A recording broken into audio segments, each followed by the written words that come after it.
नेहमीच शिवसेना भवनमध्ये प्रवेश करताना आपल्यापैकी बरेच जण खाली उभे असतात आणि त्यांना काही ना काहीतरी मला विचारायचं असतं. पण आज गाडीतून पाऊल बाहेर टाकल्यानंतर ते आत्तापर्यंत 20 वर्षानंतर राज शिवसेना भवनमध्ये येत आहेत, दोन भाऊ एकत्र येत आहेत. आपल्याला काय वाटतं, कसं पाहता आपण याच्याकडे? म्हटलं अरे येऊ तर दे, मग पाहतो ना. साहजिकच आहे, आनंद आहे. एक संपूर्ण महाराष्ट्रामध्ये नवं चैतन्य सळसळतं आहे आणि आज आपल्या सर्वांसमोर शिवशक्तीचा वचननामा आम्ही जनतेच्या चरणी सादर करतो आहोत.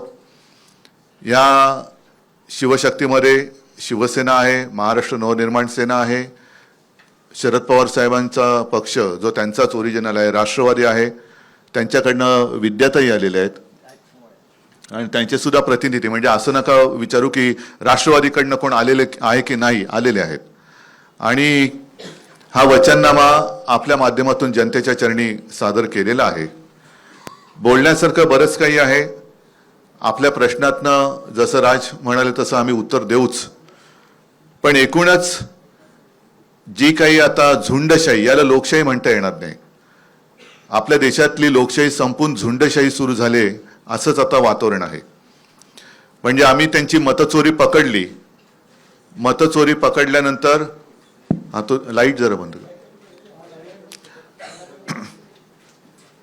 मतचोरी पकडल्यानंतर त्यांनी आता उमेदवारांची पळवापळवी सुरू केली. साम दाम दंड भेद, म्हणजे एवढे निगरगट्ट आणि कोडगे राज्यकर्ते यापूर्वी महाराष्ट्राला तरी लाभलेले नव्हते. कल्याण डोंबिवली असो, ठाणे असो, बिनविरोध निवडणूक करून घेण्याची ही जी काय प्रक्रिया ते राबवत आहेत, हा लोकशाहीचा आणि जनतेचा अपमान आहे.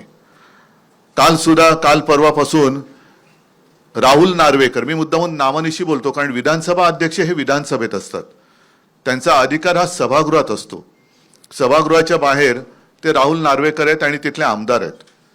एक आमदार आपल्या अधिकाराचा दुरुपयोग करून दुसऱ्या म्हणजे जनतेवरती दमदाटी करतोय.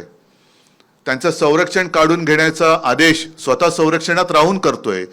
माझं तर मत आहे हा विषय गांभीर्याने निवडणूक आयोगाने घ्यायला पाहिजे आणि तत्काळ अध्यक्षांना निलंबित केलं पाहिजे.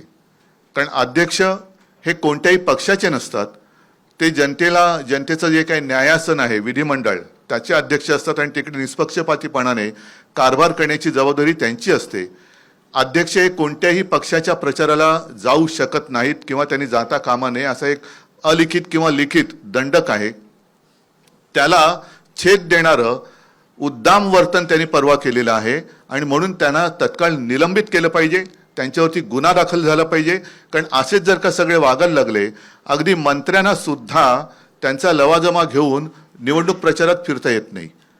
हे ऑन द स्पॉट, म्हणजे हे काय तो जो काय नायक पिक्चर मधला अनिल कपूर स्वतःला समजतात आणि यांचं आत्ताच्या आत्ता संरक्षण काढून घ्या. संरक्षण देण्याचा आणि काढण्याचा अधिकार हा विधानसभा अध्यक्षांना सभागृहामध्ये असतो. बाहेर तसं कोणाचंही संरक्षण काढण्याचा अधिकार हा त्यांना नसतो आणि नसायला पाहिजे. एकूण काय की निवडणुकीमध्ये दमदाटी करून जिथे जिथे बिनविरोध निवडणुका झाल्यात, हे मला असं वाटतं निवडणूक आयोगाचं थोडंसं नाटक आहे की त्यांचा निकाल त्यांनी राखून ठेवलेला आहे. शेवटी ते त्यांच्याच वळचणीला जाणार आणि ते जाहीर करणार. पण तिथल्या मतदारांना मतदानापासून त्यांनी वंचित ठेवलेलं आहे. जे मतदार ज्यांना आपण जेनझी म्हणतो, पहिल्या प्रथम मतदान करणार आहेत किंवा होते, त्यांचा मतदानाचा अधिकार तुम्ही नाकारलेला आहात आणि तिथल्या वॉर्डाची प्रक्रिया ही रद्द करून पुनर्प्रक्रिया करून जसं आता मध्ये नगर परिषदांचं झालं ना, निवडणुका परत घेतल्या, तसं परत तिथल्या वॉर्डाच्या निवडणुका निकाल नुसते थांबवून ठेवू नका, तर तिथली निवडणूक प्रक्रिया रद्द ठरवून तिथे पुनर्निवडणुका घेतल्या गेल्या पाहिजेत. तर तुम्ही लोकशाहीचे रक्षक आहात. नाहीतर तुम्ही म्हणजे निवडणूक आयुक्तांना म्हणतोय की तुम्ही सत्ताधाऱ्यांचे गुलाम आहात. हा जनतेमध्ये एक समज तुमच्याबद्दल होईल, तो होऊ देऊ नका. बाकी प्रश्न आहेत, त्या प्रश्नाबद्दल तुम्ही प्रश्न विचारा, आम्ही उत्तर देऊ. बोलण्यासारखं खूप आहे. जसं जमेल तुमच्या प्रश्नाच्या निमित्ताने आम्ही बोलत जाऊ.